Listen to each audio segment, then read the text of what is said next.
filter paper very nicely. First, exactly into half, and then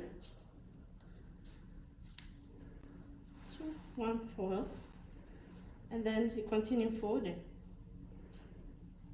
nicely.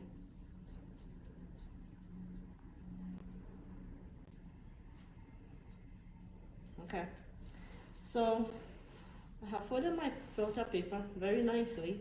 I'm going to open it up nicely and place it into a funnel. And so I have my collection beaker beneath.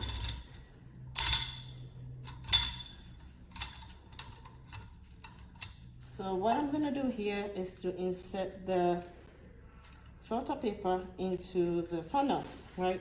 In order to make sure the filter paper is nicely sticking to the funnel, I'm gonna take distilled water and wet the filter paper.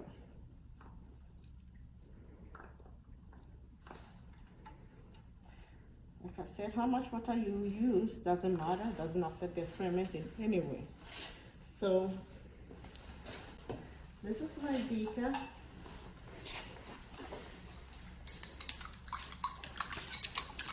So this is my 3-component mixture that I have added about 50 ml of water.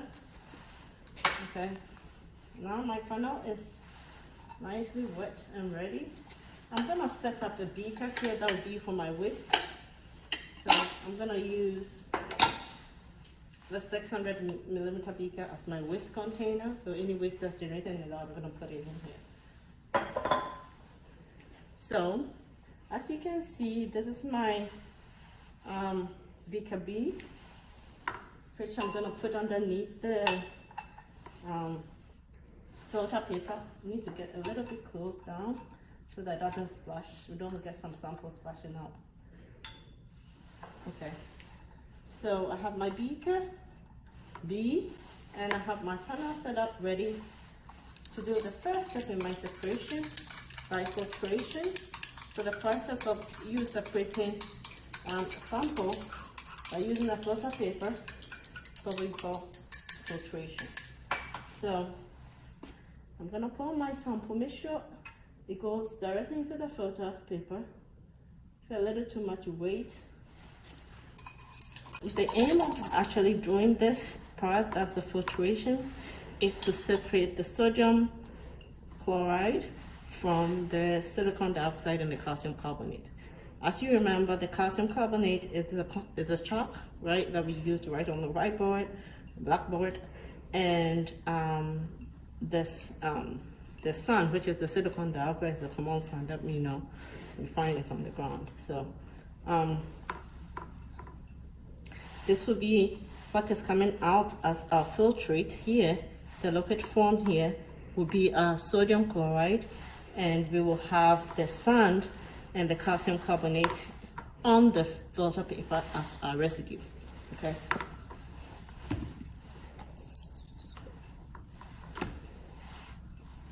I'm just making sure all the sand is on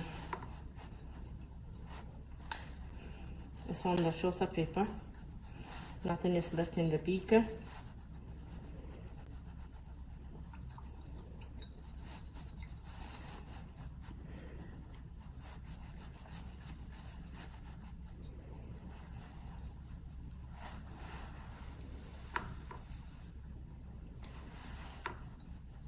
I use what we call the rubber policeman to make sure all my sample gets into here. All our sand has been transferred and calcium carbonate has been transferred.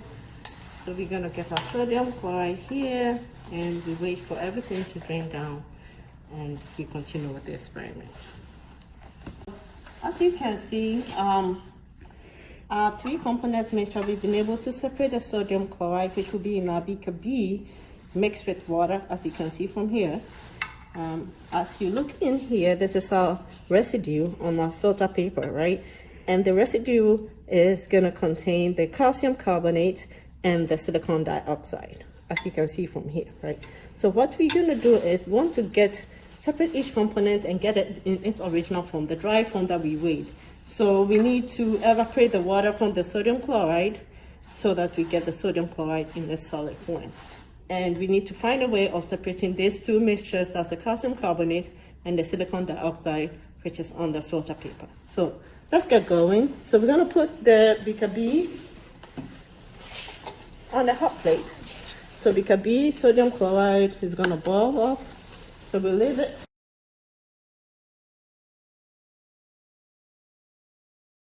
And then now we're gonna focus on our residue. So our residue, we'll put our funnel here. So our residue, as you can see, has a calcium carbonate and the silicon dioxide. We're going to use water to transfer it into a evaporating dish.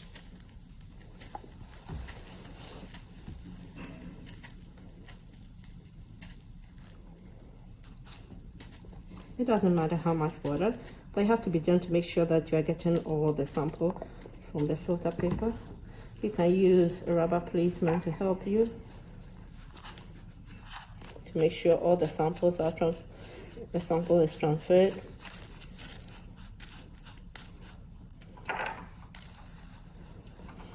Let's add a little bit more water.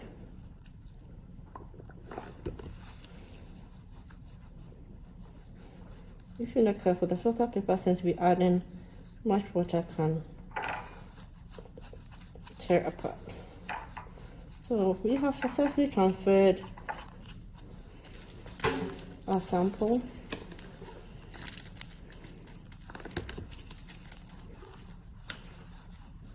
into an evaporating dish. Make sure you don't lose the sample. Great. Right. So our next step, you don't need this filter paper. You can put it here for now. Now we have silicon dioxide and calcium carbonate mixed with water, and we need to separate the two. As you can see, the calcium carbonate is not soluble in the water, and you can see it as the white precipitate in there. So what we're going to do is, next, we're going to add hydrochloric acid, 3 molar hydrochloric acid. We're going to take about 8 milliliters of the hydrochloric acid. This is a little too much, but I'm gonna, since it's about, doesn't have to be exact, I can leave about 2 ml and that should be fine. So let's add it slowly. It's some acid, so you see the vigorous reaction.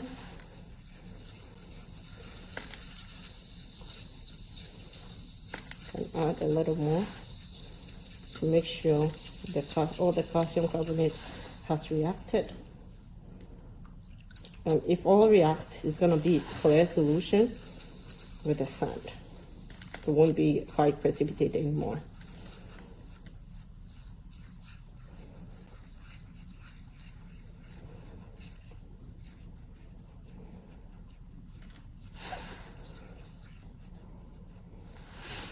You can see it's now clear.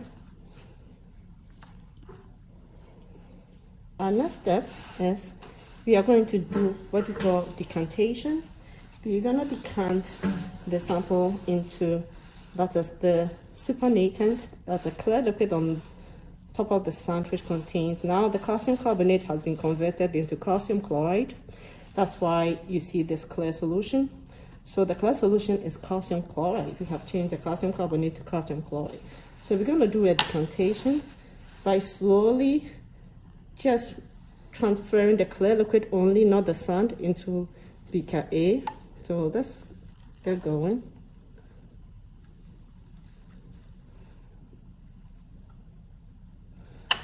Still have some.